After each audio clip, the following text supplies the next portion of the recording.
welcome to Microfiche Microphone. I'm Micah, and on this channel we look at microfiche from the past, old newspaper articles in the public domain.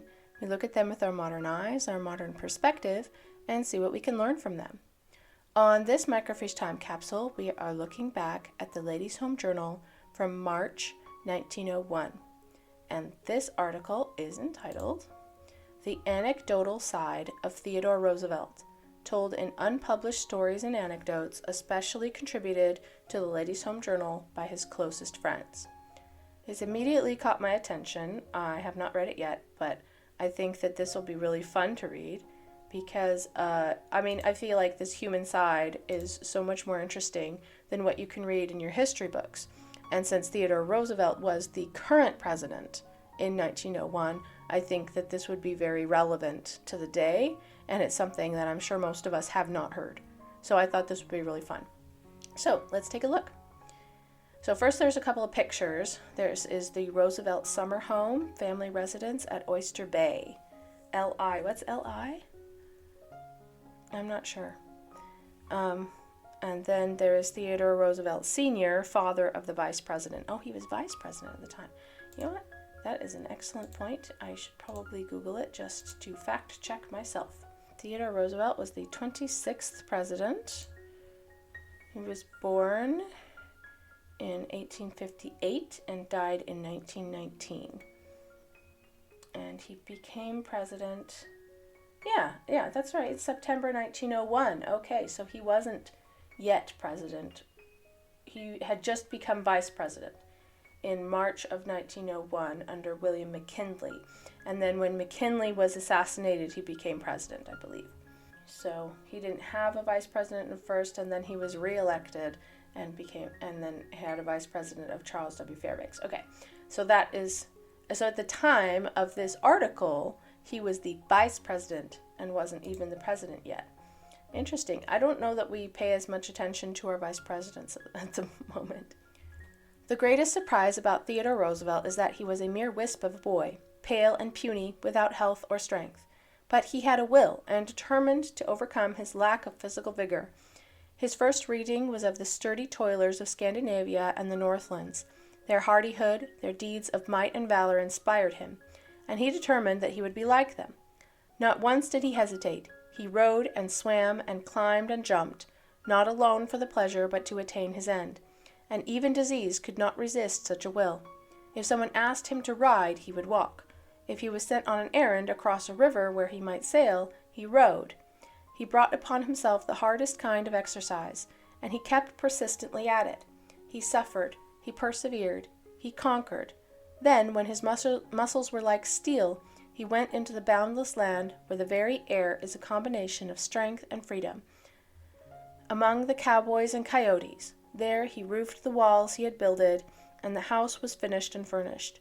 There the sickly boy died to the world, and in his place came the man, strong in body and mind. I didn't know that about Teddy Roosevelt, that he was sickly as a child. Interesting. As a child, Roosevelt was in many ways different from the average boy.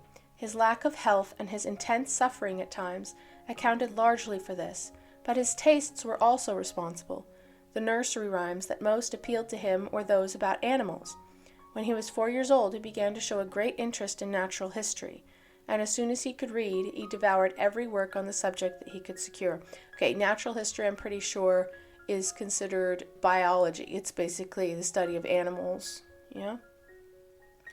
Then he made a collection of birds, eggs, skins, and other natural curiosities that grew to large proportions, and was finally given to the American Museum of Natural History. Later, when he was capable of deeper understanding, he found an equal source of interest in military history.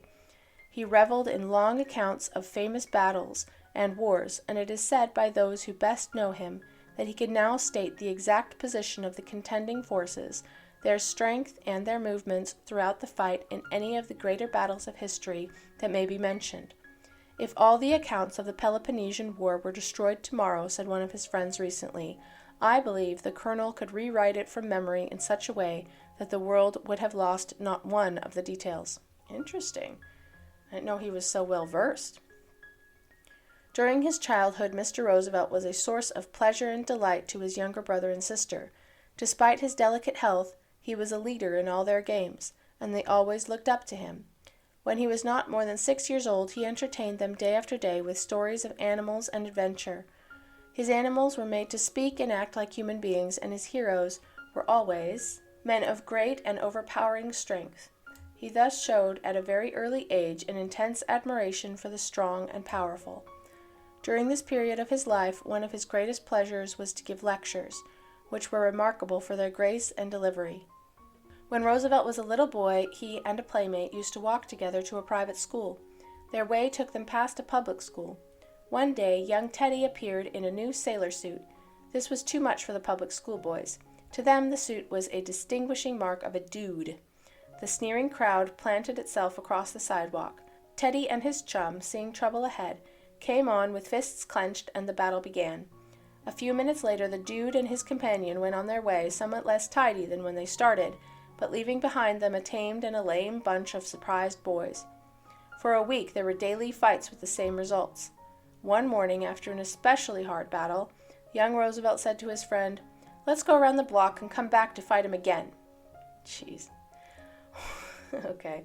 One evening, Mr. Roosevelt's eldest son came home from school covered with mud, his face and hands scarred. "What is the matter?" asked the governor. "Well," replied young Teddy, "a boy up the street made a face at me and said, 'Your father's a faker.' He was a good deal bigger than I, but I wouldn't stand that, so I just lit into him, and I had a pretty hard time, but I licked him." That's right, I'm glad you licked him," was the parental words of approval. Oh, great example. Oh, good job beating up a child that was bigger than you. Congratulations. Oh my gosh. Two boys were fighting on their way home from school in Albany one afternoon, and a policeman who had separated them saw Governor Roosevelt coming and thought it a fine opportunity to impress the boys and the governor. Mr. Roosevelt listened, then asked the boys for their story. Their statements seemed to have the greater weight, for turning to the policeman, he said emphatically, "Let 'em fight it out. It's good for them." All right, I kind of don't agree with this. From what I have heard about Teddy Roosevelt, it sounds pretty on point to his character. But, can you really admire someone who just wants to fight other people? I don't know. It seems really weird to me. A few months after Mr. Roosevelt's eldest boy, Theodore Jr., went away to school, he wrote his father concerning the condition of his clothes. The average father would have censured the boy, but the governor laughed at it as a great joke and said to a friend, "Ted said his clothes are in pretty good condition except that one pair of trousers is split up the middle, the sleeve torn out of one jacket, another jacket wrecked in a melee, and a fourth article spoiled by sitting down in a pie involuntarily in a cellar's supper. I wonder what he is wearing." When Mr. Roosevelt has closed the door of his home behind him, the soldier, the statesman, the reformer, the writer are all shut out, and only the husband and the father enter. His devotion to his wife and children is ideal. To the latter, he is not only a father, but also a big, overgrown brother. One of his chief delights is to get down on all fours in the nursery and play bear with the younger ones. When the little bears tire, he sometimes sings old Dutch folk songs for them. Though his voice was never intended for singing, there is a certain quaintness and rough charm about these memories of Holland that greatly delight the children. I'm sorry, but obviously he wasn't born in Holland, or else he couldn't have become president. So his memories of Holland, has he even ever been there? I'm just asking. Maybe he has, I'm going to check really quick on Wikipedia. I'm sure they know. His parental grandfather was of Dutch descent. His other ancestry included primarily Scottish, Scots, Irish, and English, a smaller amount of German, Welsh, and French. He's an American mutt. Honestly, Western European. That's kind of my background as well. But apparently he was very proud of his Dutch descent from his paternal grandfather. Oh, he had asthma as a child, apparently relatively severely, and that is why he was so sickly, quote unquote. Family trips abroad, including tours of Europe in 1869 and 1870, and Egypt in 1872. Hiking with his family in the Alps in 1869, found that he could keep pace with his father. And he had discovered the significant benefits of physical exertion to minimize his asthma and bolster his spirits. So Roosevelt began a heavy regime of exercise. After being manhandled by 2 older boys in a camping trip, he found a boxing coach to teach him to fight and strengthen his body.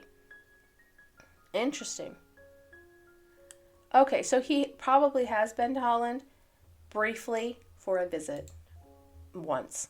I do think it's cool that he discovered on like a hiking trip in the Alps that exercise helped his asthma improve. That's great. I think that's wonderful. However, there are better ways to get exercise than fighting. I'm just saying. Could have taken up boxing. Could have taken up karate. Could have taken up running. Could have taken up a lot of things. You didn't have to go and fight people in the streets. Just putting that out there. Anyway, moving on. During the recent national campaign tour of Mr. Roosevelt, in one place where the train stopped, a delegation of schoolboys made a strong but seemingly hopeless effort to push through the crowd to the car. Mr. Roosevelt saw them, and at once asked the people to make way for them. Then, as they reached the car steps, he asked them to come up, took them all into the car, and bade them to be seated. And while the committees and candidates and politicians waited, he talked with his young visitors, asking them all manner of questions with evident enjoyment. A little boy in Brooklyn, who is not yet 3 years old, was given a Roosevelt button in the recent campaign. His nurse, to tease him, said, "Oh, Teddy's a tramp." "Teddy is not a tramp," he replied, the little fellow bristling up.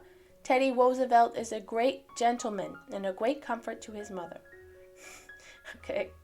One day last summer, when everyone who could got away from, okay, that's incorrect English, it's okay. When everyone who could get away from the almost unbearable heat of the city, Governor Roosevelt went to New York to make a personal tour of some tenement houses and find out for himself whether certain officials were doing their duty. In one miserable house in Mott Street, he chanced upon a family of Italians who were getting ready to go to church to see their little girl confirmed.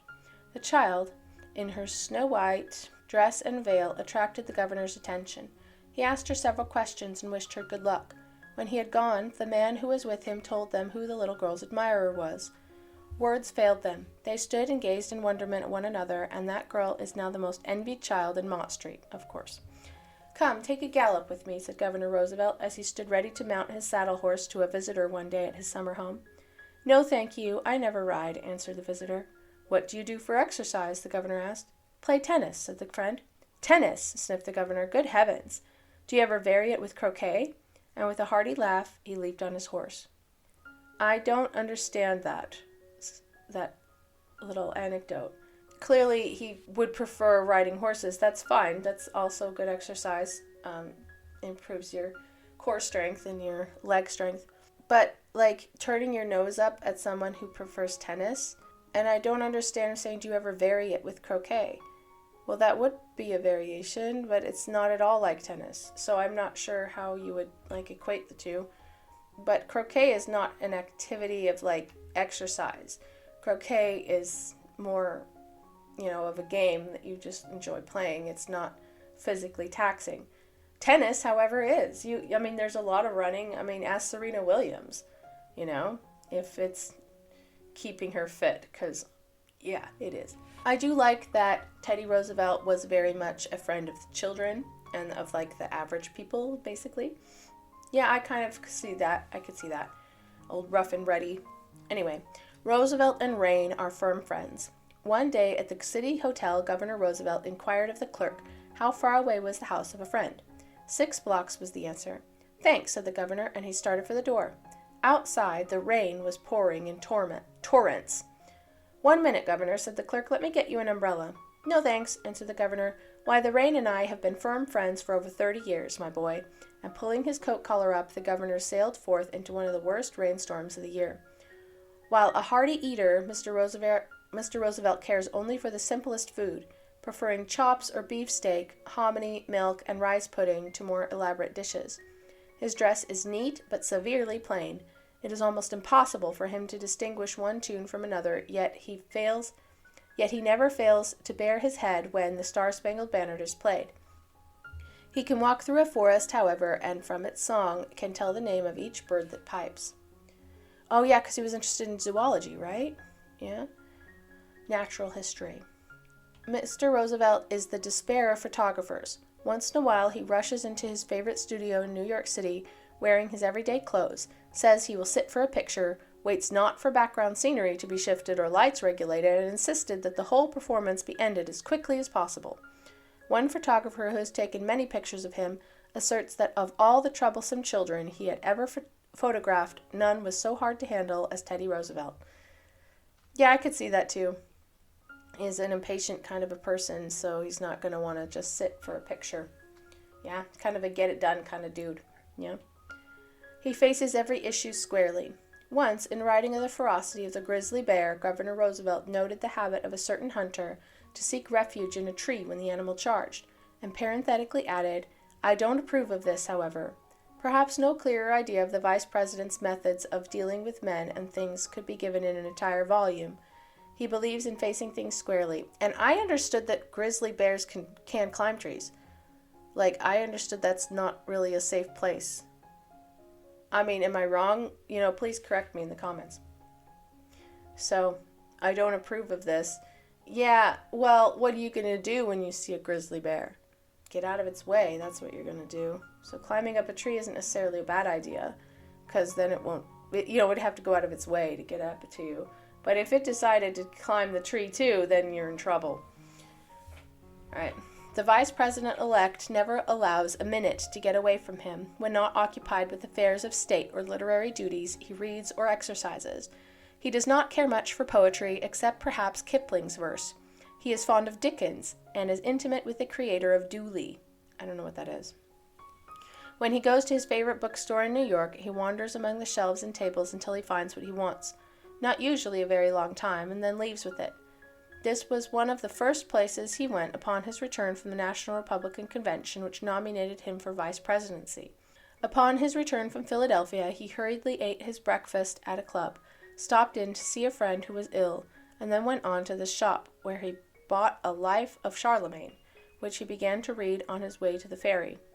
Mr. Roosevelt dictates his letters walking up and down his private office, and while governor of New York, he wrote from 60 to 70 personal letters a day. Jeez! While from 200 to 600 letters and communications of various kinds were daily received at his office.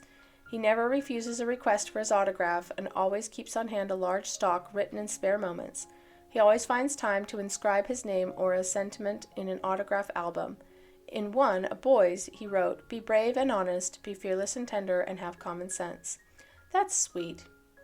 When a friend once told Mr. Roosevelt that he had perhaps more snares laid for him than any other man who had ever been in public life in New York, he asserted in response that a frank and honest man cannot, in the long run, be entangled in the snares of plotters.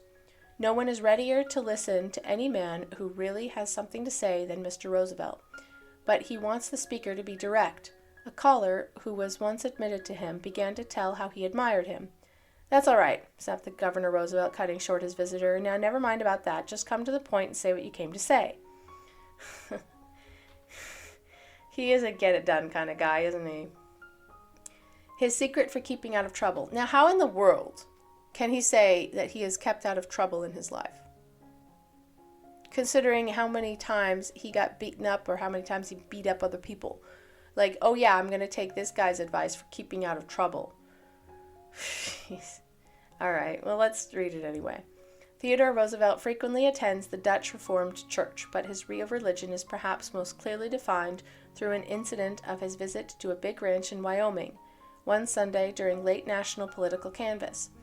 The owner of the ranch and a number of his friends were anxious to entertain the governor in any way that might be pleasant to him. He chose to ride. A wolf hunt was proposed. "There is nothing I would like better," the governor responded. "But it is Sunday." "Still, nobody will know," suggested one of the newspaper men. "We won't any of us say a word." "My dear fellow," said the governor, "there are two ways of keeping out of trouble. One is to do nothing that could by any possibility make trouble for you. The other is to conceal the things you have done which might cause trouble. The first way is simpler. If you act by it, you never even want to tell a lie." There was no wolf hunt that day. Okay, I have to admire that. That is fantastic. Yeah, don't do things that are wrong, and then you won't get in trouble. Yeah, you don't do things that are wrong and then hide them. I appreciate that. that shows that he was quite an honest person. With some serious integrity. One time, while stepping off a train at Buffalo, Governor Roosevelt's quick eye detected halfway back in a great crowd gathered to greet him a pickpocket in the act of stealing from a woman. Fairly plowing his way into the throng, he seized the thief, gripping him by the collar and shaking him like a rat, made him give up the woman's purse. Then shoving the trembling pickpocket into the arms of a policeman, Roosevelt turned around and with his characteristic smile turned to the welcoming committee and calmly shook hands with everyone. Of course he did. Well, that's cool, though. I mean, he's like, no dishonesty around here. I'm an honest person, so get out of here, thieves. Called the sheriff a thief to his face. Well, I'm sure he deserved it, considering his track record so far. For a long time, the ranches along the Little Missouri suffered a great deal from the deprivations of cattle thieves. Finally, the sheriff called the ranch owners in consultation. Among them was Mr. Roosevelt. The sheriff severely denounced the thieves, asking for the opinions of the ranchers, and Mr. Roosevelt boldly replied, "There ought to be no great difficulty in carrying out your suggestions, Mr. Sheriff, but I have a strong impression that you will not be the one to carry them out. For I am convinced, and I think every other man in this room is, that you have had more to do with the cattle stealing than any other man in the county." Jeez. The sheriff resigned his office the next day and left the country, and the cattle stealing stopped. Holy cow! He was right. That's crazy. Wow. So he wasn't afraid to stand up to corrupt officials either. I can see why he was so admired.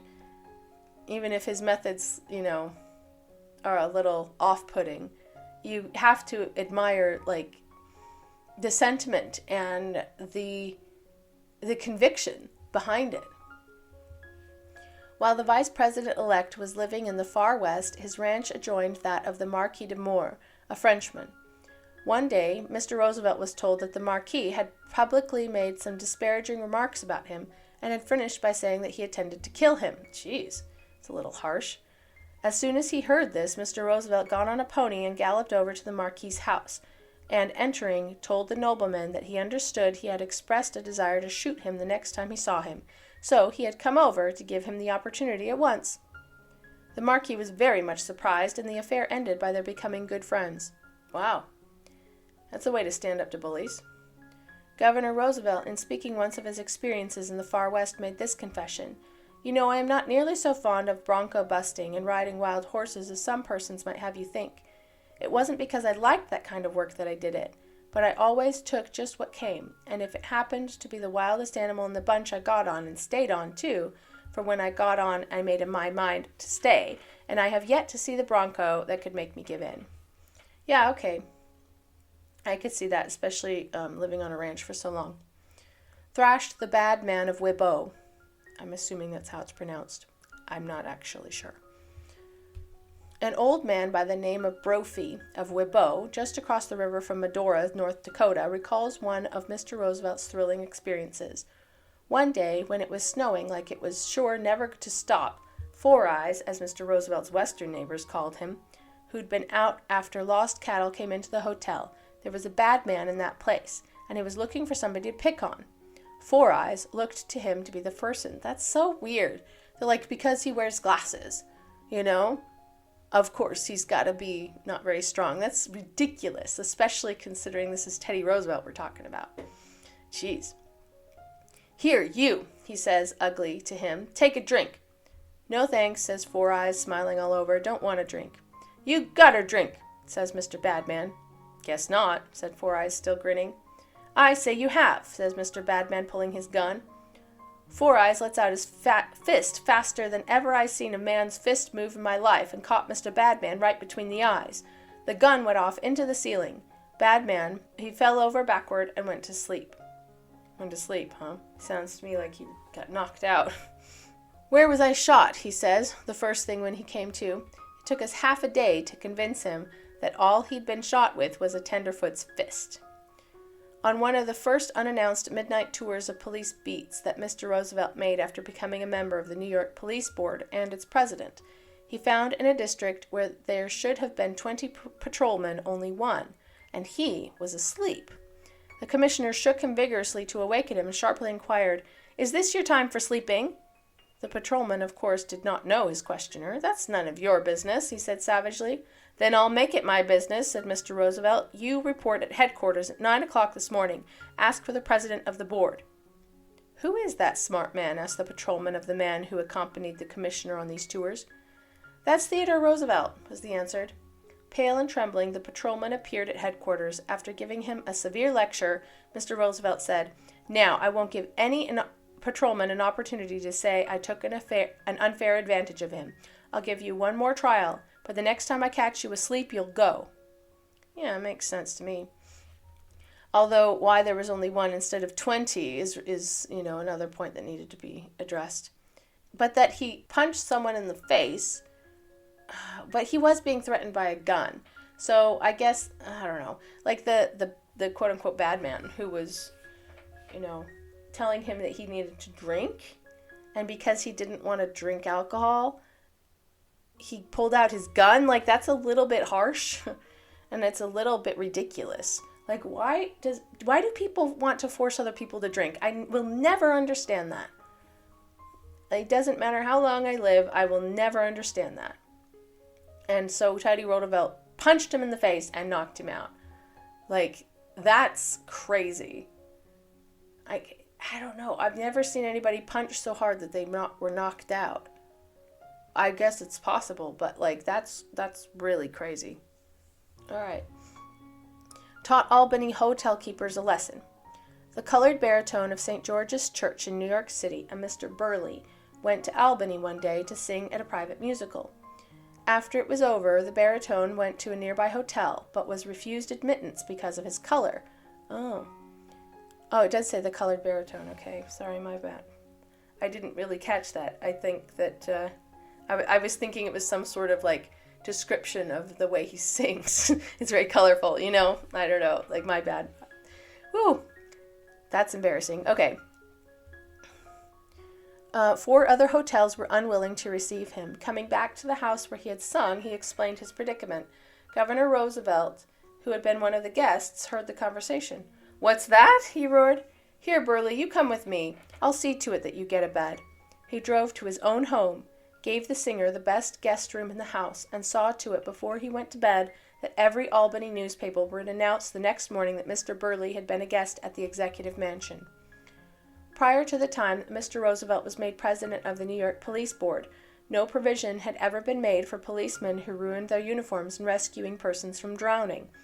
Mr. Roosevelt took the matter up before he had been in the office a week, and ordered that every uniform thus unfitted for use should be replaced at the cost of the city. Very good. Nice. He was definitely behind his personnel, yeah? He went still further. Down on the riverfront was one old roundsman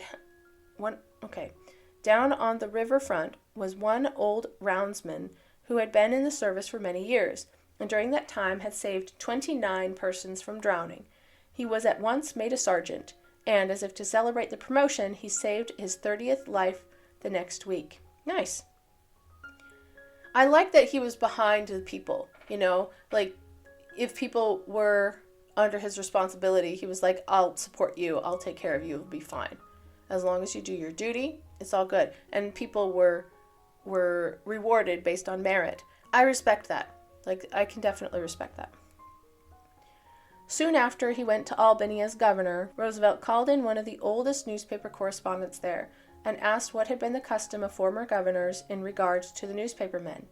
He was told that memorandums of important acts were given out from time to time, and that whenever one of the newspaper men wished to speak with the governor about anything special, he was granted an audience. Quick as a flash, Roosevelt said, I don't like that idea.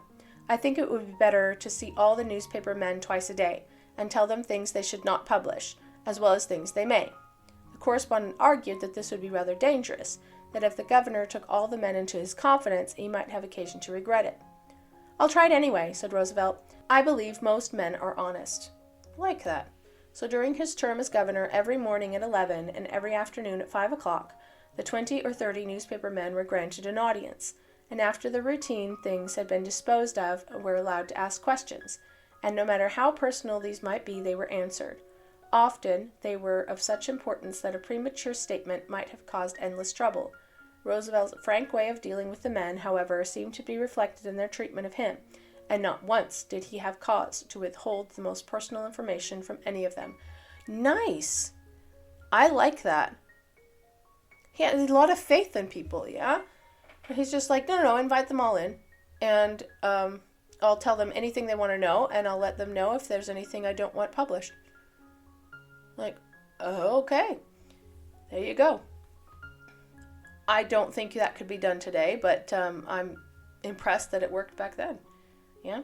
Didn't wait to learn if he had been elected. On the day when Roosevelt was elected governor of New York, it looked early in the evening as if his plurality would be about 40,000, but the margin began to decrease until it seemed certain that full returns would show his defeat. Some newspaper men who were at his home 2 miles from Oyster Bay on Long Island volunteered to go to the village and bring back the latest figures. It was a 4-mile tramp for them, but they carried the news of Roosevelt's triumph. On reaching the house before 2 o'clock in the morning, they found that Mr. Roosevelt had actually gone to bed, without waiting to see if he had won. After 10 minutes, violent ringing of the bell was answered by a half-awakened man in a red dressing gown, who held the lamp over his head in one hand and rubbed his eyes with the other and asked, "What's the matter?" "You're elected by 18,000, the young man almost shouted. "Oh, good, am I? That's bully," came the response. And then Mr. Roosevelt invited the men to come inside where it was warm, and explained apologetically that he had gone to bed because he had not been certain that it was understood that the young man who had offered to bring up the late news had finally decided to do so. After a few moments' chat, the governor-elect said that he was too sleepy to sit up any longer, and went to bed and slept soundly. Nice. He was just as much unconcerned on the day of the national election. When a reporter brought to him some tidings of particular interest, he received the figures thankfully, and in a moment drifted into a chat about the football game that day. And to a midnight caller who had been to see him early in that day, he said, "See here, do you remember to find out about that score?" Cute. He was more concerned about sports scores than he was about his election. His own election. That's crazy. Why his soldiers loved him so. Just after the Rough Riders arrived in Cuba. He served in Cuba? Okay, sure. One trooper was given a guardhouse sentence for a serious infraction of discipline.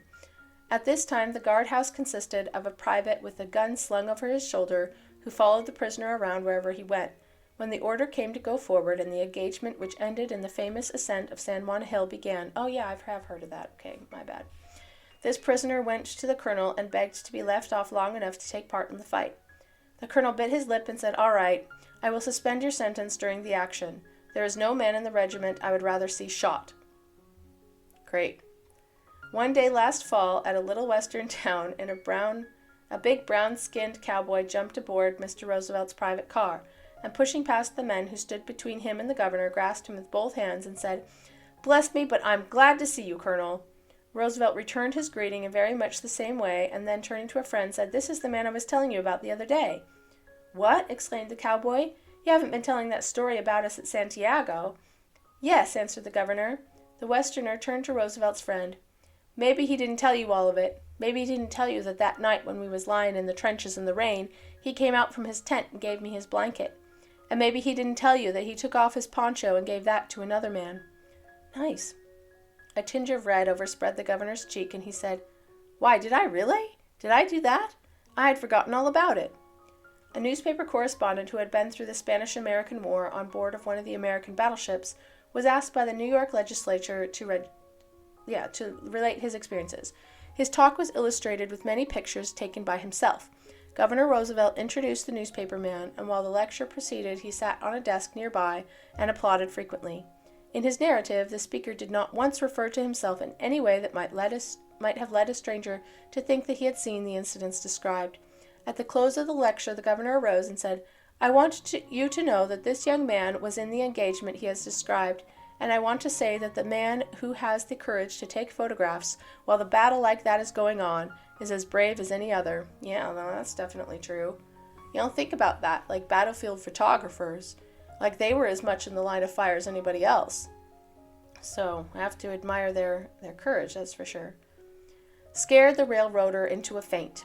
A jaunty young man in charge of one of the special trains in which Governor Roosevelt made his tour through the West in the recent national political campaign had received instructions to discourage committees from bothering the governor. For this reason, he thought it clever to conduct one delegation to a baggage car next to the locomotive and lock the door behind the 19 gentlemen. As they had boarded the train with apologies, explaining that a special car of their own had been sidetracked by mistake, they were astonished to find themselves treated so rudely. Now one of the men was the Republican candidate for governor of the state. He is now governor, and when the next stop was made, and Mr. Roosevelt learned what had happened, he told the young man in charge of the train in a few vigorous and pointed sentences just what he thought of them. The young man went forward so utterly humiliated that he fainted. Jeez. Somebody informed Mr. Roosevelt said grimly, "See to it that he is not resuscitated." Jeez. Oh gosh. All right, sorry. Apparently there are some other anecdote articles. I'll see if I can find some more because this was cool. I really enjoyed this one.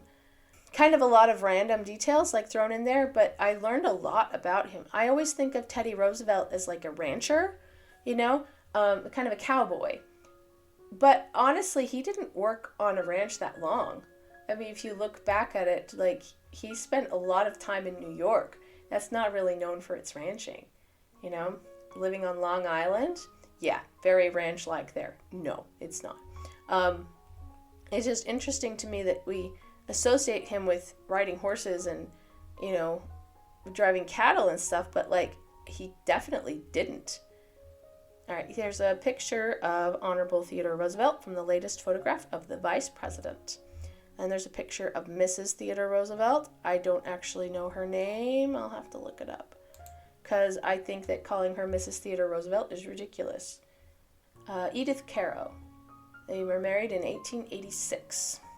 By the way, that was his second wife. His first wife, Alice Lee, died in 1884. So, makes sense to me. He had 6 children. Alice, Theodore III, Kermit. He literally named his child Kermit. I'm sorry, poor child. Ethel, Archibald, and Quentin. So, I wonder which one's Kermit. I'm sorry, I'm distracted. It's okay. I don't know which one it is, but that's interesting. So these are his children. 6 children. Yeah, 3 boys, 3 girls. Lovely family. I don't know why anybody would name their child Kermit, but okay. Maybe it wasn't that unusual at the time. So I also didn't realize that Teddy Roosevelt was a junior. His father was also named Teddy Roosevelt, and he had a son named Teddy Roosevelt III. Yeah? President Theodore Roosevelt was actually junior. It was Theodore Roosevelt Jr. I was not aware of that. Did you know that? Does anybody else had already heard? I'm sorry. That's just really interesting to me. Okay, I'm not going to read the Wikipedia article in full. I just wanted to know his wife's name. Edith Caro. Yeah? And then there's 6 children. So, I think that's quite interesting. It had a lovely home. Is this in New York? I wonder where... Oh, it says Oyster Bay. L.I., Long Island. Okay, that's what the L.I. stands for. Okay. So yeah, that's his New York house. It's a little bit fancy, all things considered. I don't think he looks that much like his father, because Teddy Roosevelt is kind of a shorter face and the glasses, he did wear a beard. I don't know if that counts, but no, he had a mustache, right? Didn't he have a beard later on, like a short beard? Oh no, he was mustached. My bad. So I think that was more the style at the time. So I don't know. I thought that was really interesting. It kind of gives me a little bit of hope when you see, young boys who are constantly fighting and then eventually grow up to be really decent people. It seems like he had very good morals as a person, and I appreciate that. I feel like he also set a very, very bad example when he was younger. You could debate it either way, but I don't think that it's good for kids to fight things out. I think it's more helpful to give children the tools they need to talk it out. I think that's something that a lot of children have missed growing up, because they were never taught how to talk about their problems and work it out just by talking instead of fighting each other. Children are much more likely to resort to fighting rather than working on talking it out, because they just don't have the vocabulary, they don't have the words to express what they think. And I think that that's a lot of what happens in life, where people, like, I mean, if you think about some of, like, the Am I the Asshole stories, like, of people saying things like, you know, this is what I said and that's what I did, and you know, am I the jerk? And you look at it and you're like, yeah, you are. And once you rephrase it, what they did, in other words, it's easy to see. You're like, oh yeah, when you say it that way, you're right. You know? I mean, like this dude who was trying to get him to drink, you know, this who was like, you have to drink. And then Teddy Roosevelt was like, no, thank you. He's like, you have to. We're like, why in the world would you force someone to drink alcohol? I don't understand. Like, if you're trying to be kind to someone, if you're trying to be like a good host or whatever, and you're offering someone something to drink, like if alcoholic beverage, and they say no, then they don't have to take it. You know, there's no reason to be insulted by that. And if you say it like that, then people will be like, oh, you're right. Why am I so upset? Why am I so triggered? And then maybe you can think back and like figure that out. Anyway, I also was not aware that he was on the New York Police Board. Was the president of the New York Police Board. I think that's cool, and I love that he insisted that uniforms be replaced, like soiled uniforms be replaced by the city. That's awesome. I wonder how many people had been wearing soiled uniforms, because police work can often get messy. You know, you try to help people out and you're trying to stop people from hurting others. You could get hurt, you know, you could also be holding other people who are hurt, which means you could get blood on your uniform. You could get, you could have to hold them down physically and get very, very dirty by rolling around in the mud, you know. Like they offered the example of people saving people from drowning, and that is definitely another way of being completely soaked. I don't know if it would shrink after that, or if it just wouldn't look as nice. Yeah, like there are reasons why police officers would need more uniforms than just the standard.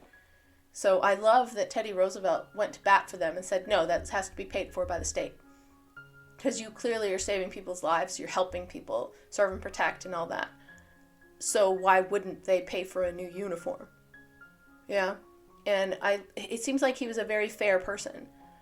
And I really appreciate that. And also had a lot of integrity. And he's like, you know, we're not going hunting on Sunday because, you know, I would love to, but it's Sunday and I'm not going to do it on Sunday. You know, and people being like, oh, no, we won't tell anyone. And he's like, that's not the point. You know, I don't do things that I don't think are right. And he didn't. And I really admire him for that. So, yeah, I think that he was a really cool person. Like, these anecdotes were really helpful to me to see him in another light. I always thought of him as more of a rough kind of person, but I didn't realize how much integrity he had, how strong of a will he had. So, I really appreciated this article, and I hope you did too. Anyway, I hope you enjoyed that Microfiche time capsule. That was really fun. And if you did like the video, subscribe to the channel, and I hope to see you in the next video.